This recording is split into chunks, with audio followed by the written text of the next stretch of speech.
नमस्कार दोस्तों, चलिए देखते हैं उत्तर प्रदेश की बड़ी खबरों को। उससे पहले यह वीडियो आप किस जगह से देख रहे हैं हमें कमेंट में जरूर बताएं। Uttar Pradesh international trade show में राज्य का कौशल विकास एवं व्यावसायिक शिक्षा विभाग सेक्टर आधारित स्टॉल श्रेणी में दूसरे स्थान पर रहा। इस स्टॉल में ड्रोन तकनीक, 3D डिजाइन, कुटीर कला, कृषि पर आधारित आदि प्रदर्शन किए गए। प्रदेश सरकार की डिजिटल सशक्तिकरण योजना के अंतर्गत शनिवार को मेरठ के रासना स्थित श्री शालिग्राम शर्मा स्मारक पीजी कॉलेज में छात्र छात्राओं को मुफ्त टैबलेट वितरित किए गए। टैबलेट पाकर छात्र छात्राओं के चेहरे खुशी से खिल उठे। यूपी सरकार ने प्रोजेक्ट प्रवीण की शुरुआत की है, जिसके अंतर्गत माध्यमिक स्कूलों में व्यावसायिक कौशल प्रशिक्षण दिया जाएगा। योजनांतर्गत पंजीकरण, प्रशिक्षण केंद्र और निःशुल्क सामग्री की व्यवस्था की जा रही है। दिवाली से पहले यूपी सरकार ने 75 जिलों में स्वदेशी मेले आयोजित करने की योजना बनाई है। इन मेलों में स्थानीय शिल्प, हस्तशिल्प और छोटे उद्यमियों को सीधे उपभोक्ताओं से जोड़ने का अवसर मिलेगा। प्रत्येक जिला में 9 से 10 दिन ये मेले चलेंगे। मेरठ में मिशन शक्ति 5.0 अभियान के तहत एंटी रोमियो स्क्वाड टीम ने क्षेत्र में भ्रमण के दौरान गांव भूनी में पंचायत कार्यालय में जागरूकता कार्यक्रम आयोजित किया गया। इसमें ग्राम प्रधान, ANM, आंगनबाड़ी कार्यकर्ता, BC सखी, आशा वर्कर्स और ग्राम पंचायत अधिकारी उपस्थित रहे। मेरठ के मवाना CDO नूपुर गोयल ने कहा कि आत्मरक्षा आज के समय की सबसे बड़ी आवश्यकता है। शिक्षा तभी पूर्ण मानी जाएगी जब बच्चियां खुद को हर परिस्थिति में सुरक्षित रख सकें। यह पहल आने वाली पीढ़ी को निडर, जागरूक और आत्मनिर्भर बनाएगी। फतेहपुर के मलवा ब्लॉक के मोहार गांव में शनिवार को बलिदानी पैरा कमांडो शुभम सिंह की पुण्यतिथि पर तिरंगा यात्रा निकाली गई। बाइक सवार युवाओं ने भारत माता की जय और बलिदानी शुभम अमर रहें के नारों के साथ पूरे क्षेत्र को देशभक्ति से सराबोर कर दिया। इलाहाबाद हाईकोर्ट के आदेश पर 130 न्यायिक अधिकारियों का स्थानांतरण कर दिया गया है।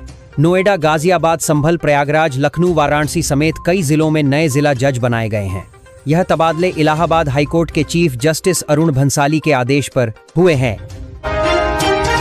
18 अक्टूबर को धनतेरस है। धनतेरस पर बर्तन खरीदना शुभ माना जाता है। हाथरस के बर्तन बाजार सजने लगे हैं। हाथरस का थोक बर्तन कारोबार आसपास के जिलों और ग्रामीण क्षेत्रों तक फैला हुआ है। यहाँ से आगरा, अलीगढ़, औरैया, फिरोजाबाद सहित कई देहात के इलाकों में बर्तनों की सप्लाई की जाती है। लोकसभा चुनाव से पहले रेल मंत्री अश्विनी वैष्णव ने सहारनपुर में एक कार्यक्रम में प्रयागराज से सहारनपुर के बीच वंदे भारत ट्रेन चलाने की घोषणा की थी। वहीं रेलवे प्रशासन प्रयागराज सहारनपुर वंदे भारत के स्थान पर अब सहारनपुर लखनऊ वंदे भारत शुरू करने जा रहा है। प्रदेश के कई इलाकों में घटते भूजल स्तर को देखते हुए मुख्यमंत्री योगी आदित्यनाथ ने 100 वर्ग मीटर से अधिक क्षेत्रफल वाले सभी भवनों में रेन हार्वेस्टिंग को अनिवार्य रूप से लागू करने के निर्देश दिए हैं। उन्होंने कहा कि यह व्यवस्था शहरी और ग्रामीण दोनों क्षेत्रों में अनिवार्य रूप से लागू की जाए। सुप्रीम कोर्ट द्वारा TET की अनिवार्यता का आदेश देने के 1 महीने बाद भी केंद्र सरकार द्वारा अभी तक अपना पक्ष स्पष्ट न करने पर प्रदेश के शिक्षकों ने नाराजगी जताई है। विशिष्ट BTC शिक्षक वेलफेयर एसोसिएशन के पदाधिकारियों ने बैठकर केंद्र BTC, विशिष्ट BTC सरकार के असंवेदनशील रवैये पर नाराजगी जताई। दिल्ली जा रही रामपुर डिपो की रोडवेज बस ब्रजघाट में रेलिंग को तोड़कर गंगा पुल पर लटक गई। उसमें सवार यात्रियों में चीख पुकार मच गई। सूचना पाकर हापुड़ जिले के पुलिसकर्मी मौके पर पहुंचे। बस में सवार यात्रियों को सकुशल बाहर निकाला। अलीगढ़ में महाराजा अग्रसेन की जयंती के उपलक्ष्य में शनिवार को राधा कृष्ण मंदिर से शोभा यात्रा निकाली गई। महाराजा अग्रसेन की धर्मपत्नी माधवी, भगवान शिव, मां सरस्वती, हनुमान जी, बालाजी, श्री गणेश, बांके बिहारी, रामलला सहित विभिन्न देवी देवताओं और 18 राजकुमारों की झांकियां शोभा यात्रा में शामिल रहीं। बरेली में 45वां वाल्मीकि सद्भावना मेला 6 से 8 अक्टूबर तक माधोबाड़ी में लगाया जाएगा। इस बार मेले को पॉलीथीन मुक्त रखते हुए पर्यावरण संरक्षण व वोकल फॉर लोकल का संदेश दिया जाएगा। लखनऊ जंक्शन में लखनऊ देहरादून वंदे भारत के शौचालय में समस्याओं की शिकायत पर रेलवे ने इन्हें दूर करने के बजाय शौचालय ही बंद कर दिया। अब रेल मंत्रालय तक मामले की शिकायत पहुंच गई है। संभल में सिटी मजिस्ट्रेट सुधीर कुमार ने शनिवार को शहर में 2 RO प्लांट पर छापा मारा। एक प्लांट पर रजिस्ट्रेशन नहीं था और दूसरे प्लांट पर फूड विभाग का लाइसेंस दिखाया गया। दोनों प्लांटों में भूगर्भ जल विभाग से बिना अनापत्ति प्रमाण पत्र के रोजाना हजारों लीटर पानी जमीन से निकाला जा रहा था। सिटी मजिस्ट्रेट ने दोनों प्लांटों को सील कर दिया। हाथरस के सासनी से विजयगढ़ होते हुए अकराबाद तक 26 किलोमीटर लंबी सड़क निर्माण के लिए शासन ने 47 करोड़ रुपए का बजट पास मंजूर कर लिया है। यूपी बोर्ड परीक्षा को नकल विहीन बनाने के लिए इस बार शिक्षा विभाग तकनीक का सहारा लेगा। परीक्षा की निगरानी के लिए आर्टिफिशियल इंटेलिजेंस AI का प्रयोग किया जाएगा। इसके लिए जिला स्तर पर इसकी तैयारियां शुरू हो चुकी हैं।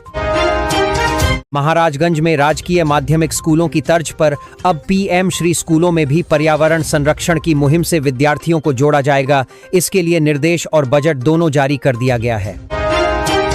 बस्ती में मौसम में बदलाव से वायरल संक्रमण तेजी से फैल रहा है। जिला अस्पताल में लगभग 70% मरीजों में तेज बुखार, खांसी, गले में खराश, जुकाम, बदन दर्द, सिरदर्द और थकान जैसे लक्षण पाए गए। कई में इन्फ्लुएंजा यानी कि खांसने, छींकने की शिकायत पाई गई। ललितपुर में नवरात्र में तो वैसे ही वाहनों को खरीदने की परंपरा रही है, लेकिन GST कम होने के कारण बाजार में करीब 25% की बढ़ोतरी दर्ज की गई है। मोटरसाइकिल व ट्रैक्टर की बिक्री भी काफी अधिक हुई। रामपुर से विदेश भेजने के नाम पर धोखाधड़ी कर 22 लाख रुपए हड़पने के आरोप में पुलिस ने 2 लोगों के नामजद समेत 3 लोगों के खिलाफ रिपोर्ट दर्ज की है।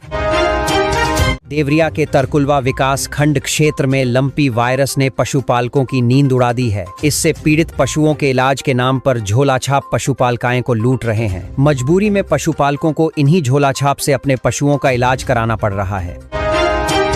मुख्यमंत्री योगी आदित्यनाथ 6 अक्टूबर को काशी जाएंगे। वह अंतर्राष्ट्रीय धान अनुसंधान संस्थान के दक्षिण एशिया क्षेत्रीय केंद्र चांदपुर में रविवार से शुरू होने वाले 3 दिवसीय सम्मेलन में हिस्सा लेंगे। तो ये थी आज की फटाफट खबरें। अगर आपको न्यूज़ पसंद आई हो तो चैनल को सब्सक्राइब करें, वीडियो को लाइक और शेयर जरूर करें। धन्यवाद।